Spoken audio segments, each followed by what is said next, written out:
Okay,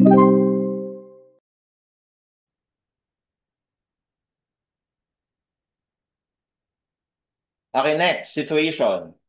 A spread footing carries two column loads as shown, with P1 is equal to 1,200 kilonewtons. Lagyan natin, 1,200 kilonewtons. And P2 equals 800. You're given the dimension of B, which is 10, and C, which is 2 meters. Okay, so for the first question, um, find the minimum dimension A in meters such that the resulting soil pressure shall be uniform. So dito ang context, etong footing na to or etong object na to is being supported at the bottom by soil, di ba? And yung soil would serve as parang surface, no? Smooth surface na reaction. So because of that, ang goal daw is maging reaction dun sa soil ay uniform, no? Maging uniform. And ibig sabihin, parang gusto niya mangyari, ganito yung reaction.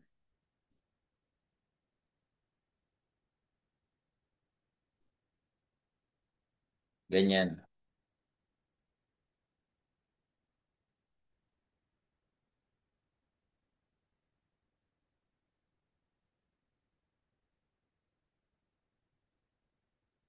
Okay? So, tawagin natin yung reaction na yon na Q na lang, Q.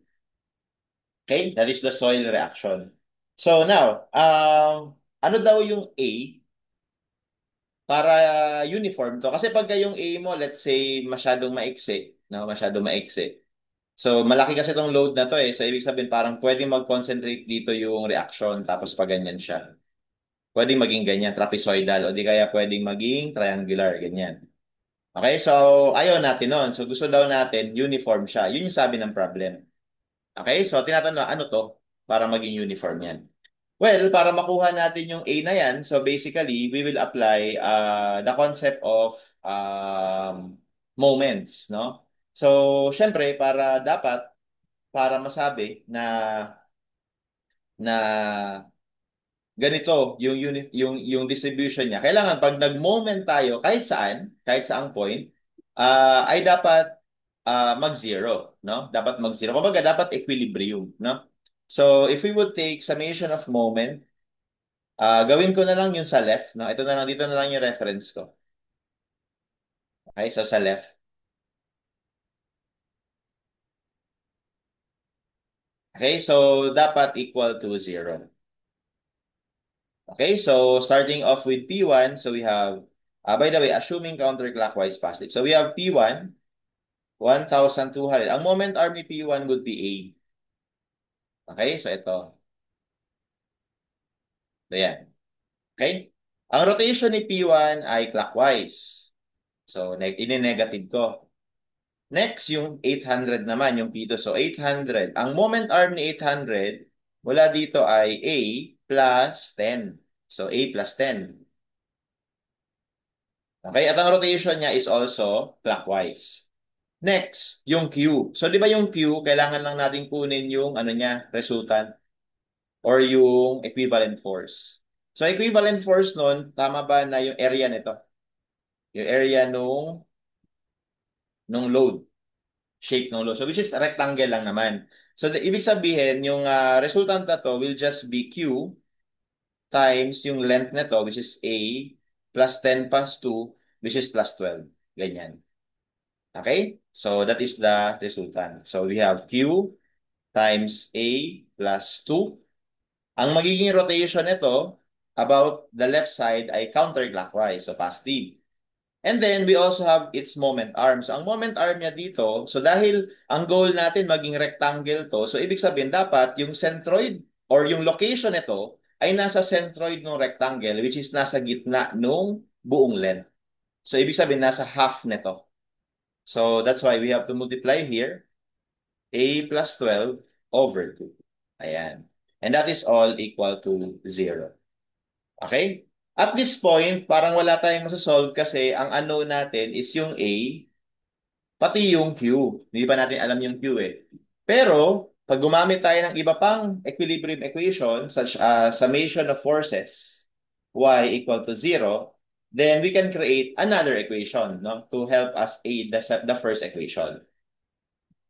So, summation of forces y, assuming upward positive, so we have q times a plus 12, upward yun. And then downward, yung 1,200, downward din yung 800. Okay? So therefore, this is telling us that q times a plus 12 is equal to 2,000 kasi 1 2 plus 800 is 2,000. Okay? And from here, we can see that ito yun,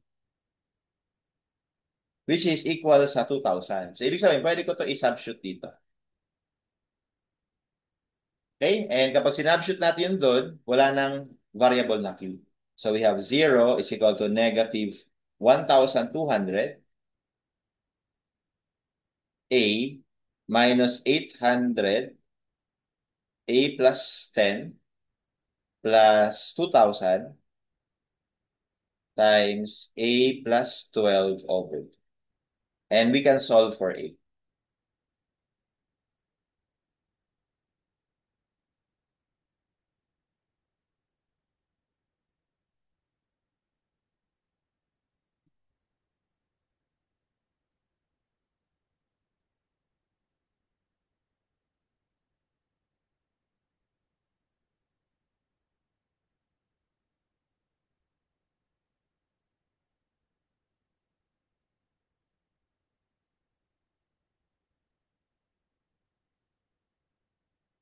Ay, na-double. Okay, so that gives us a equals to 4 meters. Okay, and that will be our answer for the first question.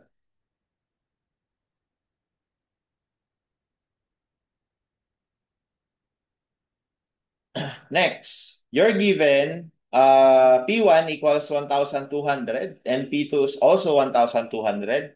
And then you are given all the dimensions. Yung A equals 3, B equals 6, C equals 3. No? So let me just have another figure of that. Kasi iniba yung given eh.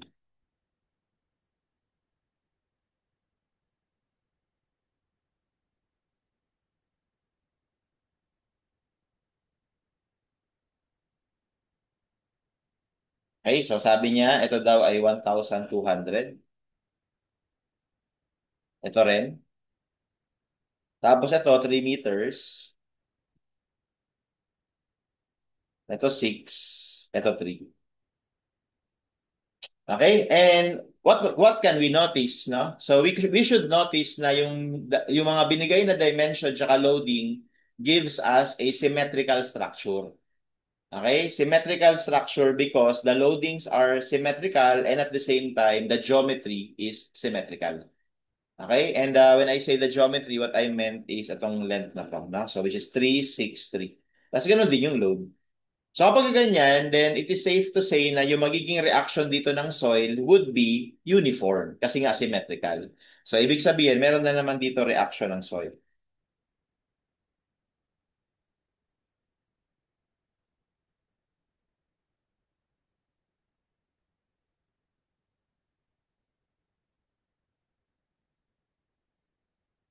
Okay? And we can easily solve for that actually. No? Pag mag-summation ka ng forces y, makukuha natin to. Okay? Kasi ang tanong sa atin sa number 2, ano daw yung maximum shear? So, kailangan natin makuha yung shear force dun sa buong footing or buong beam na yan. So, assuming upward positive, so we have negative 1,200 minus 1,200 and then upward, so plus Q times yung length. So, yung overall length nito, 3 plus 6 plus 3, that's 12. Equal 0. So, yung upward soil pressure na reaction would be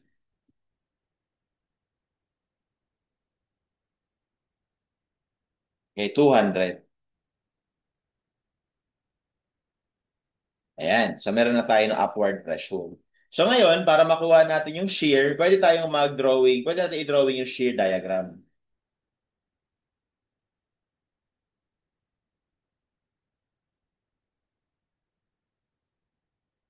So kunwari, yung shear diagram. Okay. So, again sa shear diagram, manggagaling yan sa load diagram.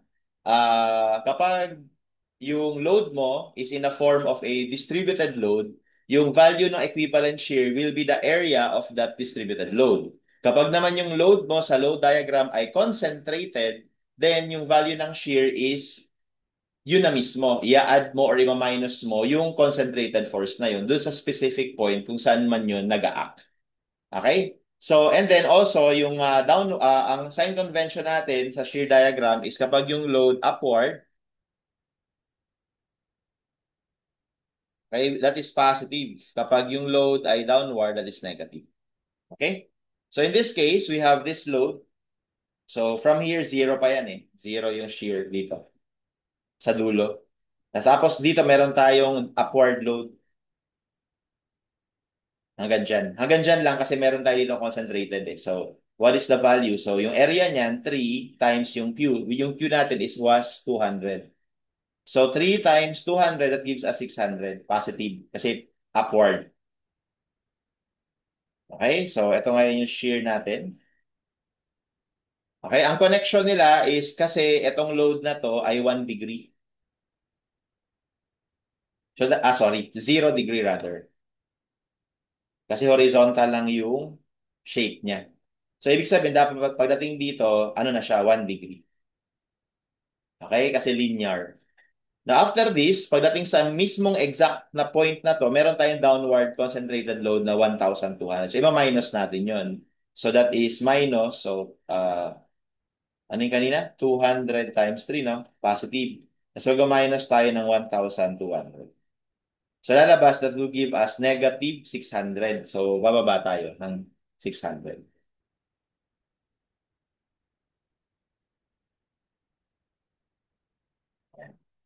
Okay? And if we will continue this, sa part na to, meron na naman tayong another area ng load diagram.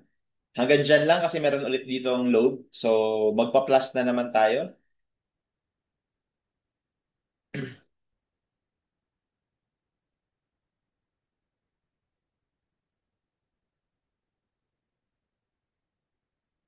So, magpa-plus tayo ng 6 times 200.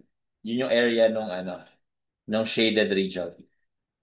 And that gives us positive 600.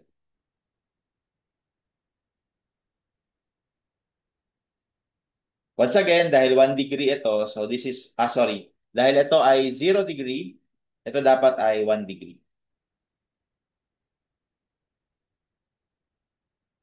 Okay? And then at this point, meron na naman tayong downward na 1,200. So mag-minus na naman tayo dyan. So magiging negative 600 na naman yan. Ayan, no? And lastly, we will need to add this area upward.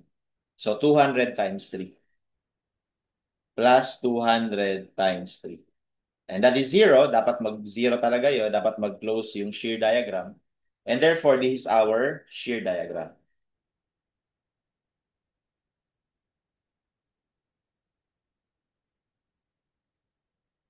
Ayan.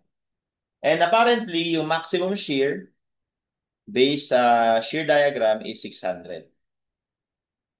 Okay? And remind ko lang kayo na kapag ka sa shear, hindi natin tinitignan kung positive ba or negative yung value. So sa shear, kinukuha lang talaga natin dyan is yung mas malaki na absolute value. Whichever has the highest absolute value dun sa shear diagram, yun na kagad yung maximum shear. Okay? Hence, our answer here is 600. Letter A. Okay? Next. Given, P1 is 1, 2, P2 is also 1, 2, A is 3, B is 6, C. So parehas lang ng given sa number 2. Ang tinatanong naman sa atin, ano yung point of inflection? So ano yun?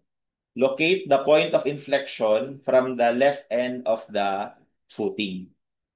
Okay? So ano daw yung point of inflection? So actually yung point of inflection may kinalaman siya sa ano, slope, sa slope nung elastic curve.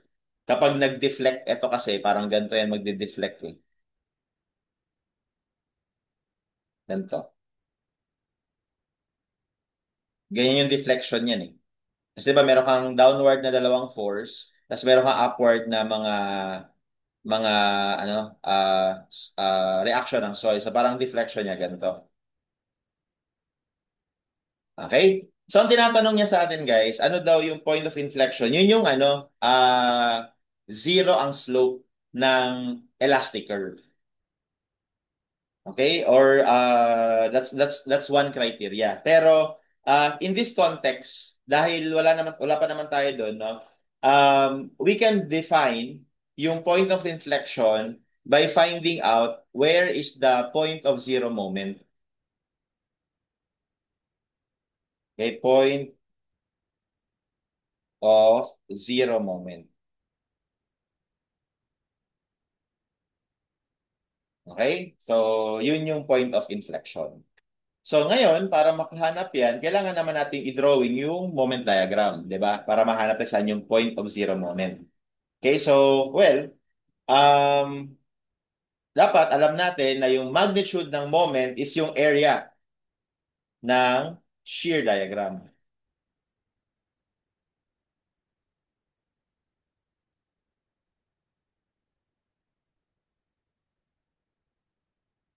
So, this is going to be our moment diagram. Okay? So, ang area nito, dahil triangle, no, would be 1/2 base times height, di ba? Which is 3 times 600 tapos 1/2. So that is 1/2 600 times 3. So that gives us 900. Positive to kasi yung area natin is positive. Okay? So we have 900. Lagyan natin dito, 900. Okay? Ngayon, dito nga pala, zero pa yung moment ha.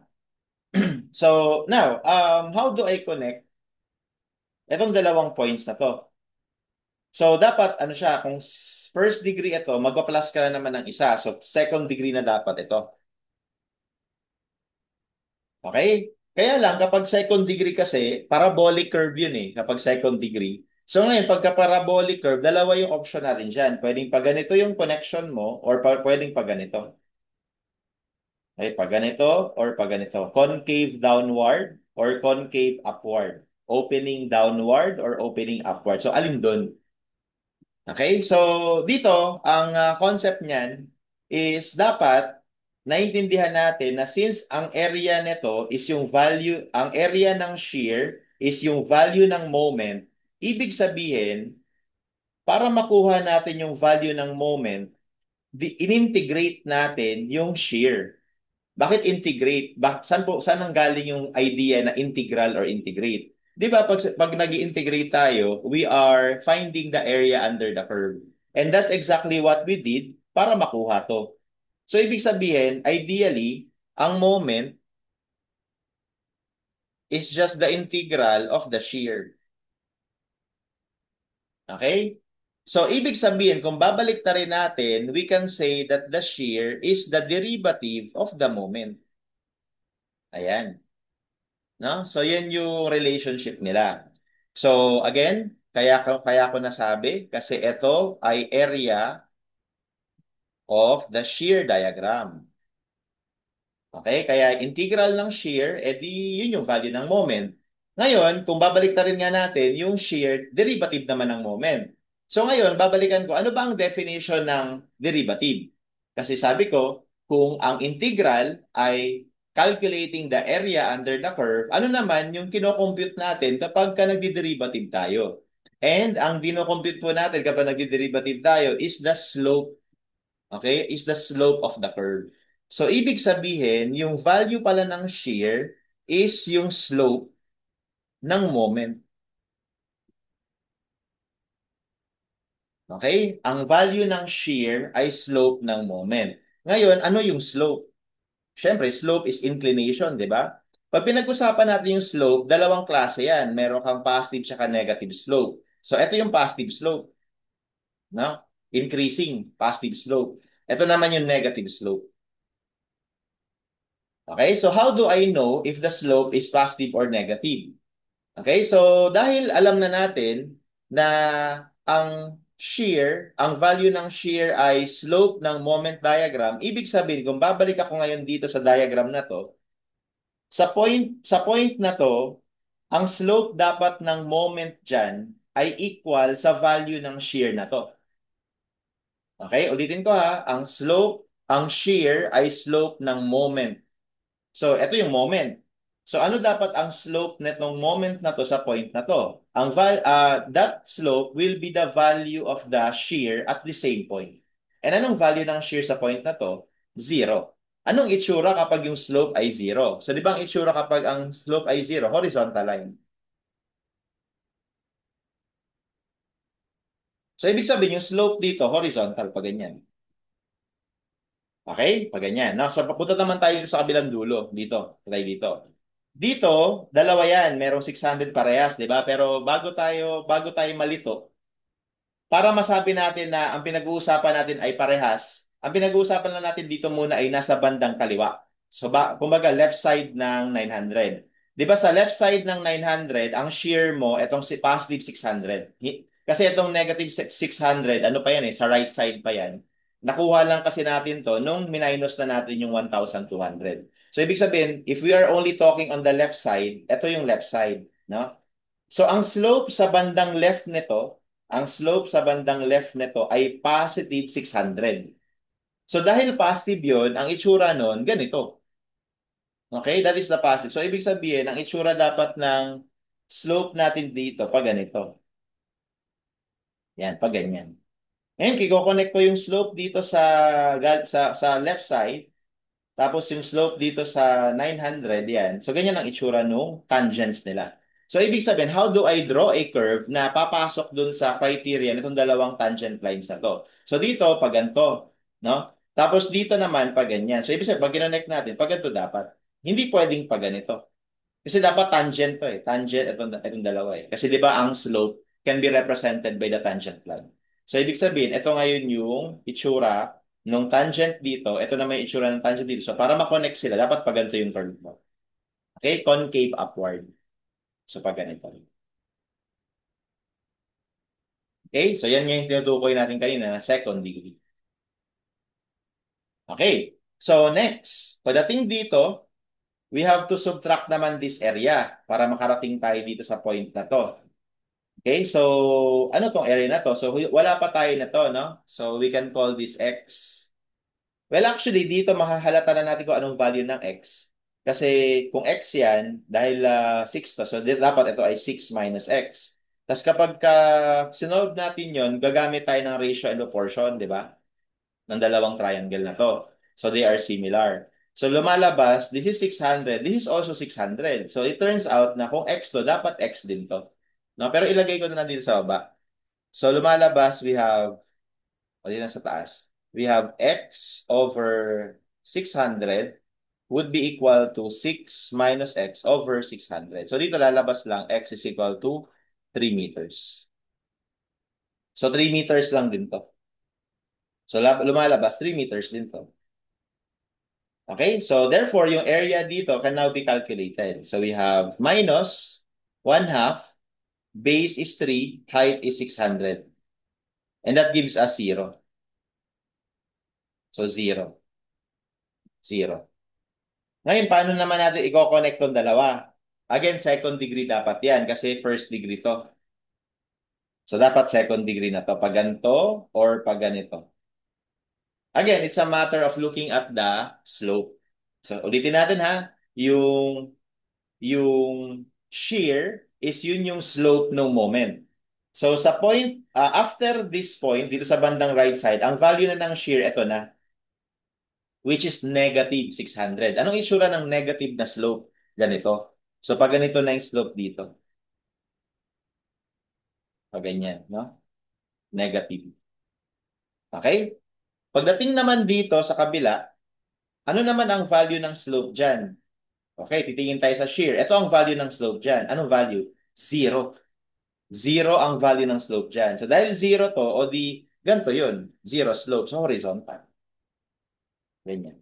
So, connecting these two tangents, yan, tsaka yan, ang dapat na itsura ng curvature, ganito.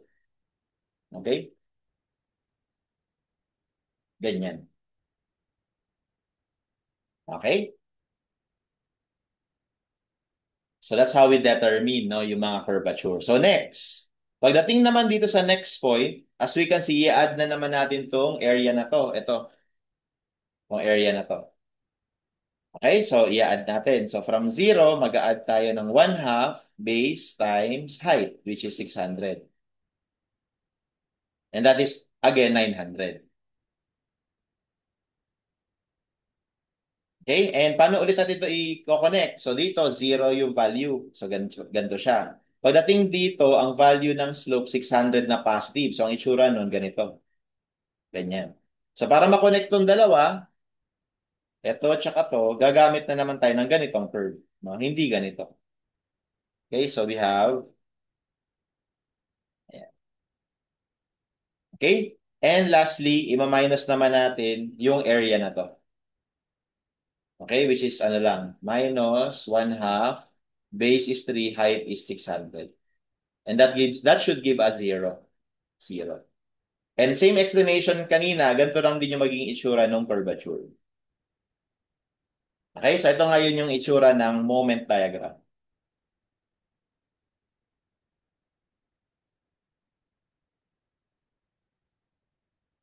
Okay? And where is the point of inflection? Ito yun. Okay? And that is at the distance of, gano'ng kalayo? 3 meters plus 3 meters. So that's the distance of 6 meters. So that is the location of the point of inflection. And that would be our answer.